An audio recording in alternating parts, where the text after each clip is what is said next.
നമസ്കാരം. Happiness depends on your mindset and attitude. ശരിയല്ലേ? It's me Lindo. Let's start our trading journey with trading milestone. കണ്ട് confusion അടിച്ചിട്ടിരിക്കുകയാണോ നിങ്ങൾ? അതായത് thumbnail എന്താ കൊടുത്തിരിക്കുന്നത്? Cognitive bias. എന്താണ് കോഗ്നിറ്റീവ് ബയാസ്? ഇത് എങ്ങനെ ട്രേഡിൽ അഫക്റ്റ് ചെയ്യുന്നു, അല്ലെങ്കിൽ നമ്മുടെ ബിസിനസ്സിനെ ഇത് എങ്ങനെ ബാധിക്കുന്നു എന്നൊക്കെയാണ് ഇന്നത്തെ വീഡിയോയിലൂടെ ഞാൻ ഡീറ്റെയിൽഡ് ആയിട്ട് പറയാനായിട്ട് ഉദ്ദേശിക്കുന്നത്. കോഗ്നിറ്റീവ് ബയാസ് ഒരു 8 ടൈപ്പ് ഉണ്ട് നമുക്ക് പറയാനായിട്ട്. ഒന്നാമത് തന്നെ സൈക്കോളജി ക്ലാസ് ആണ്. നമുക്ക് ചെറുതായിട്ട് ബോറടിക്കാനുള്ള സാധ്യതകളുണ്ട്. അതുകൊണ്ട് തന്നെ ഞാനിത് 2 ക്ലാസ് ആയിട്ട് പറയാനായിട്ട് ഉദ്ദേശിക്കുന്നു. അപ്പോൾ ഇന്നത്തെ ഒരു ക്ലാസ്സിൽ കോഗ്നിറ്റീവ് ബയാസിന്റെ ഒരു 4 തരം കോഗ്നിറ്റീവ് ബയാസിനെ കുറിച്ച് സംസാരിക്കാനായിട്ട് ഉദ്ദേശിക്കുന്നു. അതിന് തുടർച്ചയായിട്ട് തന്നെ നമുക്ക് അടുത്ത ക്ലാസ്സിൽ ഞാൻ 2 വീഡിയോ ആയിട്ട് ഇതിടാം കേട്ടോ.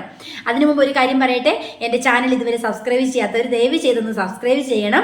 എല്ലാവരും കാണുന്നുണ്ട്, കമൻറ്റുകളൊക്കെ വരുന്നുണ്ട്, എനിക്ക് വളരെ സന്തോഷമുണ്ട്. എൻ്റെ ചാനൽ കാണുന്നു, മനസ്സിലാകുന്നു, ചിലർക്കെങ്കിലും അത് ഉപകാരപ്പെടുന്നു എന്ന് കണ്ടതിൽ വളരെ സന്തോഷം. അപ്പോൾ എൻ്റെ ചാനൽ സബ്സ്ക്രൈബ് ചെയ്യാത്തവർ ദയവ് ചെയ്ത് സബ്സ്ക്രൈബ് ചെയ്യണം. അതുപോലെ തന്നെ ഫ്രണ്ട്സിനൊക്കെ ഷെയർ ചെയ്ത് കൊടുക്കുകയും ചെയ്യാം കേട്ടോ. അപ്പോൾ ഇന്ന് നമ്മുടെ സബ്ജക്റ്റിലോട്ട് വരാം. Cognitive bias. എന്താണ് കോഗ്നിറ്റീവ് ബയാസ് എന്ന് പറഞ്ഞാൽ? അതായത് ഒരു ബിസിനസ്സിൽ അല്ലെങ്കിൽ ഫൈനാൻഷ്യൽ കാര്യങ്ങളിൽ യുക്തിരഹിതമായ തീരുമാനങ്ങൾ എടുക്കാൻ നമ്മെ പ്രേരിപ്പിക്കുന്ന ഒരു ഘടകമാണ് ഈ കോഗ്നിറ്റീവ് ബയാസ് എന്ന് പറയുന്നത്. 1970കളിലാണ് ഇസ്രായേൽ സൈക്കോളജിസ്റ്റ് ഈ ഒരു സബ്ജക്റ്റിനെ കുറിച്ച് പഠനം നടത്തുകയും ഇതിന്റെ ഡീറ്റെയിൽ കണ്ടെത്തുകയും ചെയ്തത്. ഒറ്റ വാക്കിൽ പറഞ്ഞാൽ എന്താണ് കോഗ്നിറ്റീവ് ബയാസ്? അതായത് ഒരു ബിസിനസ്സിൽ അല്ലെങ്കിൽ ഫൈനാൻഷ്യൽ കാര്യങ്ങളിൽ തീരുമാനങ്ങൾ, കറക്റ്റ് ഡിസിഷൻസ് എടുക്കാൻ സാധിക്കാതെ വരുന്ന മനസ്സിന്റെ ഒരു അവസ്ഥയാണ് കോഗ്നിറ്റീവ് ബയാസ് എന്നതുകൊണ്ട് ഉദ്ദേശിക്കുന്നത്. അതായത് നമ്മൾ തന്നെ ചിന്തിച്ചു നോക്കൂ, പലപ്പോഴും പ്രധാനപ്പെട്ട ചില ബിസിനസ് കാര്യങ്ങളിൽ അല്ലെങ്കിൽ ഫൈനാൻഷ്യൽ കാര്യങ്ങളിൽ, ഇൻവെസ്റ്റ്മെന്റിന്റെ കാര്യത്തിൽ നമുക്ക് തീരുമാനങ്ങൾ കറക്റ്റായിട്ട് എടുക്കാൻ സാധിക്കാതെ വരുന്ന ഒരു അവസ്ഥ. പലപ്പോഴും യുക്തിക്ക് നിരക്കാത്ത തീരുമാനങ്ങൾ നമ്മൾ എടുക്കേണ്ടതായിട്ട് വരുന്നു. പിന്നീട് അതിന്റെ പേരിൽ നമ്മൾ പശ്ചാത്താപത്തിലേക്കും കുറ്റബോധത്തിലേക്കും നീങ്ങേണ്ടി വരുന്ന ഒരു അവസ്ഥ. ഇതിനെയൊക്കെ നമുക്ക് കോഗ്നിറ്റീവ് ബയാസുമായിട്ട് ബന്ധിപ്പിക്കാവുന്നതാണ്. വൈജ്ഞാനികമായിട്ടും വരും ഇത്, അതുപോലെ തന്നെ ഇമോഷണൽ ആയിട്ടും വരും. അതിൽ അഫക്റ്റ് ചെയ്യുന്നത് നമ്മൾ ഇൻവെസ്റ്റേഴ്സിനെ സംബന്ധിച്ചിടത്തോളമാണ്. ഒരു ഇൻവെസ്റ്റ് നടത്തുമ്പോൾ ഏറ്റവും ശ്രദ്ധിക്കേണ്ടത് നമ്മൾ ഇൻവെസ്റ്റ് ചെയ്യുന്ന ഒരു കാര്യങ്ങളിൽ കറക്റ്റ് ഡിസിഷൻസ് എടുക്കുക എന്നുള്ളതാണ്. കാരണം ആ ഒരു ഡിസിഷനാണ് നമ്മുടെ ഫ്യൂച്ചർ തന്നെ നിർണ്ണയിക്കുന്ന ഒരു ഘടകം എന്ന് പറയുന്നത്. ഇൻവെസ്റ്റേഴ്സിനെ സംബന്ധിച്ചിടത്തോളം അറിയാം, ചിലർ ഇൻവെസ്റ്റ് ചെയ്ത് സക്സസ് ആയവരുമുണ്ട്, അതുപോലെ ഫെയിൽ ആയവരുണ്ട്. അപ്പോൾ ആ ഫെയിൽ ആയവർ ചിന്തിച്ചാൽ അവർക്ക് മനസ്സിലാക്കാൻ സാധിക്കും ഈ ഒരു കോഗ്നിറ്റീവ് ബയാസ് അവരുടെ ലൈഫിൽ, അവരുടെ ഡിസിഷൻ മേക്കിനെ നന്നായിട്ട് ബാധിച്ചിട്ടുണ്ട്. അതുകൊണ്ടാവാം അവർക്ക് യുക്തിരഹിതമായ തീരുമാനങ്ങളെ പിന്തുടരേണ്ടി വന്നിരിക്കുന്നത്. അതായത് ബിസിനസ്സിൽ ഇപ്പോൾ ഒരു മാനേജർ തെറ്റായ തീരുമാനങ്ങൾ എടുത്ത് എംപ്ലോയീസിനെ നിർണ്ണയിക്കുന്ന കാര്യത്തിൽ തെറ്റായ തീരുമാനങ്ങൾ എടുത്തിട്ട് നിയമിക്കേണ്ടി വരുന്നു. അതുപോലെ തന്നെ പുതിയ ടെക്നോളജികൾ ഉപയോഗിക്കുന്നതിലുള്ള പരാജയം വരുന്നു. അതുപോലെ കറക്റ്റ് ഡിസിഷൻ മേക്കിങ്ങിന് തടസ്സം നിൽക്കുന്നു. ഇങ്ങനെ ഒരുപാട് എക്സാമ്പിൾസ് നമുക്ക് ചുറ്റും കാണാം കോഗ്നിറ്റീവ് ബയാസ് മൂലം സംഭവിക്കുന്ന കാര്യങ്ങൾ. എന്ന് പറയട്ടെ, നമുക്ക് എല്ലാവരിലും കോഗ്നിറ്റീവ് ബയാസ് ഉണ്ട്. ജനിച്ച കാലം മുതൽ മനുഷ്യന്റെ ഉള്ളിൽ വളരുന്ന ഒരു അവസ്ഥയാണിത്. അതായത് നമ്മുടെ ചൈൽഡ്ഹുഡിലെ പല അനുഭവങ്ങൾ, അല്ലെങ്കിൽ നമ്മുടെ റിലേഷൻസ്, നമ്മൾ വളർന്നു വരുന്ന ചുറ്റുപാടുകൾ, ഇതെല്ലാം കോഗ്നിറ്റീവ് ബയാസിനെ ബാധിക്കുന്നുണ്ട്. എന്നാൽ ഇത് പൂർണ്ണമായിട്ട് നമുക്ക് അവോയ്ഡ് ചെയ്യാൻ പറ്റില്ല എന്ന് ഞാൻ പറഞ്ഞല്ലോ.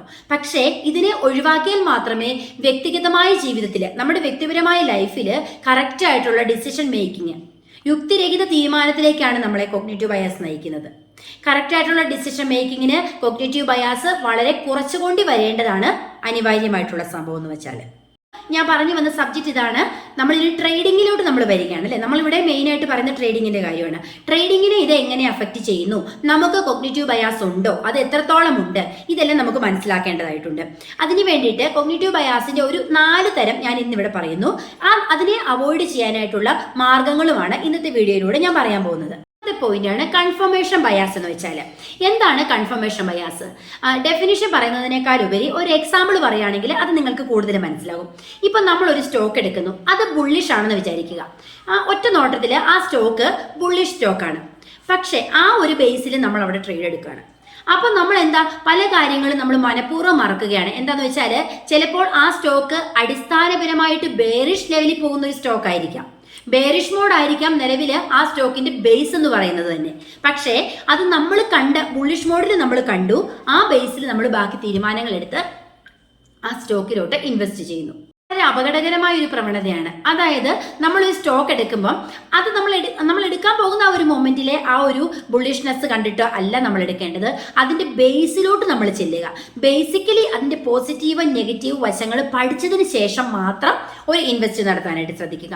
അതാണ് ഒന്നാമത്തെ പോയിന്റ് ആയിട്ടുള്ള കൺഫർമേഷൻ ബയാസ്. അത് പരിഹരിക്കാനായിട്ടാണ് ഞാൻ പറഞ്ഞത് നമ്മൾ ബേസ് ചെക്ക് ചെയ്യുക. ഈ ഒരു സ്റ്റോക്ക് നമ്മൾ ഇൻവെസ്റ്റ് ചെയ്യുമ്പോൾ ബേസിക്കലി ആ സ്റ്റോക്ക് ഏത് മോഡിലാണെന്ന് നോക്കുക. അതായത് നമ്മൾ ആ മൊമെന്റിലെ ആ ഒരു ബുള്ളിഷ്നെസ് കണ്ടുകൊണ്ട് ഒരിക്കലും ഇൻവെസ്റ്റ് ചെയ്യാൻ പാടില്ല. അതിന്റെ ബേസ് ചെക്ക് ചെയ്തിട്ട് വേണം ഇൻവെസ്റ്റ്മെന്റ് നടത്താനായിട്ട്. അതാണ് ഒന്നാമത്തെ പോയിന്റ് കൊണ്ട് ഉദ്ദേശിക്കുന്നത്. രണ്ടാമത്തേതാണ് ഹിൻസെറ്റ് ബയാസ് എന്ന് പറയുന്നത്.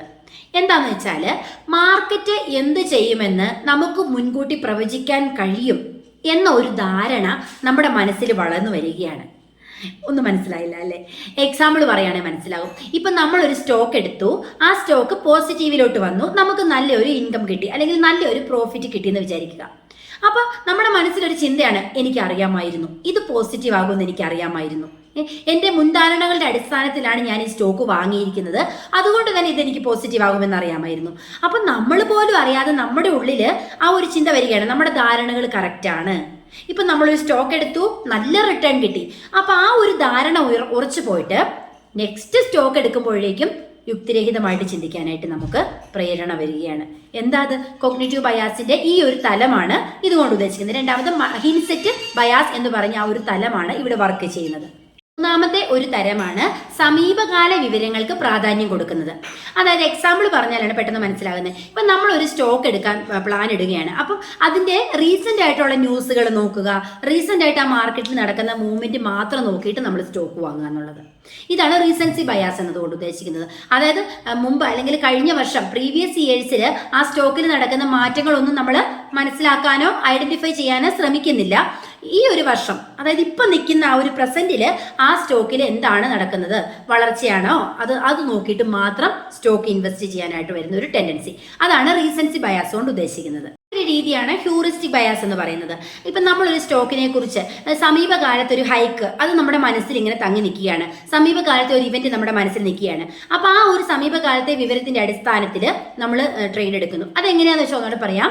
നമ്മളിപ്പോൾ സമീപകാലത്തിൽ ഒരു ഇവന്റ് കണ്ടു അല്ലെങ്കിൽ ഒരു ന്യൂസ് കണ്ടെന്ന് വിചാരിക്കുക, നമ്മുടെ മനസ്സിൽ അതങ്ങ് ഉറച്ചിരിക്കുകയാണ്, അത് നമ്മുടെ മനസ്സിൽ നിൽക്കുകയാണ്. ഇന്ന ഒരു സ്റ്റോക്കിന് ഇപ്പോൾ സ്റ്റോക്ക് എ എന്ന് പറയുകയാണെങ്കിൽ ആ സ്റ്റോക്കിൽ ഹൈ ഇത് നടക്കുകയാണ്, ഹൈ വോളിയം ഉണ്ട് അവിടെ, അപ്പം നമുക്ക് അവിടെ ഇൻവെസ്റ്റ് ചെയ്യാനായിട്ട് സാധിക്കുമെന്നൊരു ന്യൂസ് നമ്മൾ കണ്ടെന്ന് വിചാരിക്കുക. അപ്പോൾ ഈ ന്യൂസ് നമ്മുടെ മനസ്സിലുണ്ട്. എന്നിട്ട് നമ്മൾ ഒരു സ്റ്റോക്കുകൾ ഇങ്ങനെ ബ്രൗസ് ചെയ്യുകയാണെന്ന് വിചാരിക്കുക. ആ സ്റ്റോക്കുകൾ ബ്രൗസ് ചെയ്യുമ്പോൾ നമ്മുടെ മനസ്സിൽ ഈ ഒരു തിങ്കാണ്, അതായത് ഇന്ന സ്റ്റോക്കിന് ഈയിടെ ഒരു ഹൈക്ക് വന്നിട്ടുണ്ട്, അവിടെ നല്ലൊരു ചാൻസ് ഉണ്ടെന്ന് നമ്മുടെ മനസ്സിൽ അങ്ങനെ ആ ഒരു ധാരണയാണ്. ആ ഒരു ധാരണയുടെ പേരിൽ പലരും പോയി ഇൻവെസ്റ്റ് ചെയ്യുന്നു.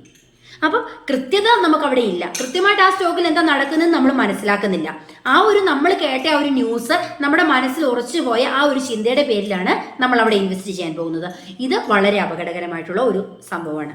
അതായത് കുറച്ച് കട്ടിയാണെന്ന് ഞാൻ പറഞ്ഞു, സൈക്കോളജിയാണ്. സൈക്കോളജി കുറച്ചൊന്ന് ശ്രദ്ധിച്ചിരുന്നാൽ മാത്രമേ മനസ്സിലാകത്തുള്ളൂ. അപ്പം ഞാൻ ഇതിൻ്റെ ബാക്കി കാര്യങ്ങൾ അടുത്ത വീഡിയോയിലാണ് ഷെയർ ചെയ്യാൻ ഉദ്ദേശിക്കുന്നത്. ഇനി ഇതുപോലെ തന്നെ ഒരു 4-5 പോയിന്റ്സും കൂടി ഉണ്ട്, അത് അടുത്ത വീഡിയോയിൽ ഞാൻ പറയാം. എന്താണെന്ന് വെച്ചാൽ വീഡിയോ ഭയങ്കരമായിട്ട് ലെങ്തി ആകുന്നുണ്ട്, അതുകൊണ്ട് തന്നെ നിങ്ങൾക്കൊരു വിരസത തോന്നാനായിട്ടുള്ളൊരു ചാൻസ് ഉണ്ട്.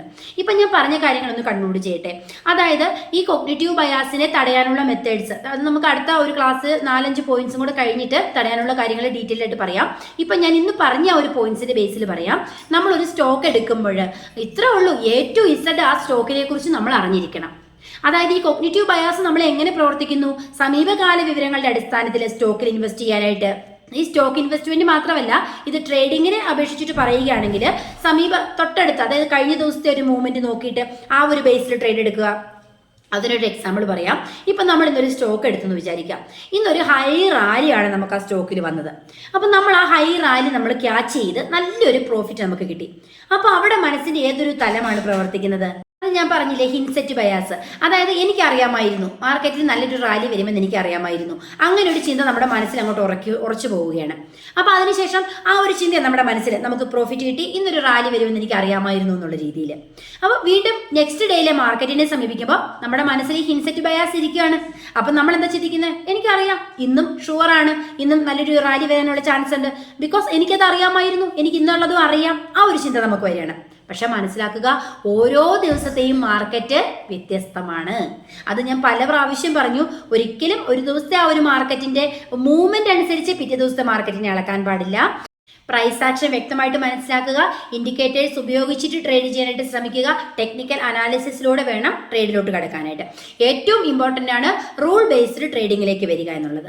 റൂൾ ബേസ്ഡ് ട്രേഡിംഗ് എന്താണെന്നുള്ളത് ഞാനൊരു വേറൊരു ക്ലാസ്സിൽ പറഞ്ഞിട്ടുണ്ട്, സൈക്കോളജി ക്ലാസ്സിലാണ് പറഞ്ഞിരിക്കുന്നത്. അപ്പോൾ ആ വീഡിയോ കണ്ടിട്ട് ഈ വീഡിയോയിലോട്ട് വരികയാണെങ്കിൽ അതേക്കുറിച്ച് കൂടുതലായിട്ട് മനസ്സിലാകും. അത് മനസ്സിലാകാത്തവർ ആ വീഡിയോ ഒന്ന് കാണുക കേട്ടോ. റൂൾ ബേസ്ഡ് ട്രേഡിംഗ് മനസ്സിലാക്കി എടുക്കുക. അപ്പം പ്രധാനമായിട്ടും നമ്മൾ ഈ കൊഗ്നിറ്റീവ് ബയാസിനെ തടയാനായിട്ട് ഞാൻ പറഞ്ഞല്ലോ, കൊഗ്നിറ്റീവ് ബയാസ് എന്ന് പറഞ്ഞ മനസ്സിൻ്റെ ആ ഒരു അവസ്ഥയെ നമുക്ക് പൂർണ്ണമായിട്ട് അവോയ്ഡ് ചെയ്യാനായിട്ട് പറ്റില്ല. പക്ഷേ നമുക്കതിനെ ലഘൂകരിക്കാനായിട്ട് പറ്റും. അതിൻ്റെ സ്വാധീനം ലഘൂകരിക്കണം. അതെങ്ങനെയാണ്? നമ്മൾ മനഃപൂർവ്വം ലഘൂകരിക്കേണ്ടതായിട്ടുണ്ട്. അത് ഓട്ടോമാറ്റിക്കലി സംഭവിക്കുന്നതല്ല. അത് കുറച്ച് കൊണ്ടുവരണം എന്നുള്ള നമ്മുടെ ശക്തമായ ഒരു തീരുമാനം അതിന് പിന്നിൽ ആവശ്യമായിട്ടുണ്ട്. അപ്പം നമ്മൾ കറക്റ്റായിട്ടൊരു ഡിസിഷൻ എടുത്തിട്ട് ഇന്ന റോളിലൂടെ മാത്രമേ ഞാൻ ട്രേഡ് ചെയ്യൂ, വ്യക്തമായ അനാലിസിലൂടെ മാത്രമേ ഞാൻ മുമ്പോട്ട് പോകൂ എന്ന് നമ്മുടെ മനസ്സിനെ പ്രാപ്തമാക്കി എടുക്കുക. അതിനുശേഷം ട്രേഡിങ്ങിലോട്ട് ഇറങ്ങുക. ട്രേഡിംഗ് അല്ല, ഏതൊരു ബിസിനസ്സിലായാലും സക്സസ്ഫുൾ ആകാനായിട്ട് ഈ ഒരു ടിപ്സൊക്കെ നിങ്ങളെ വളരെയധികം സഹായിക്കും. വീഡിയോ ഇനി സബ്സ്ക്രൈബ് ചെയ്യാത്തവർ സബ്സ്ക്രൈബ് ചെയ്യുക. ഇതിൻ്റെ അടുത്ത സെക്ഷനായിട്ട് അടുത്ത ക്ലാസ്സിൽ വീണ്ടും കാണാം. അതുവരേക്കും ബൈ ബൈ.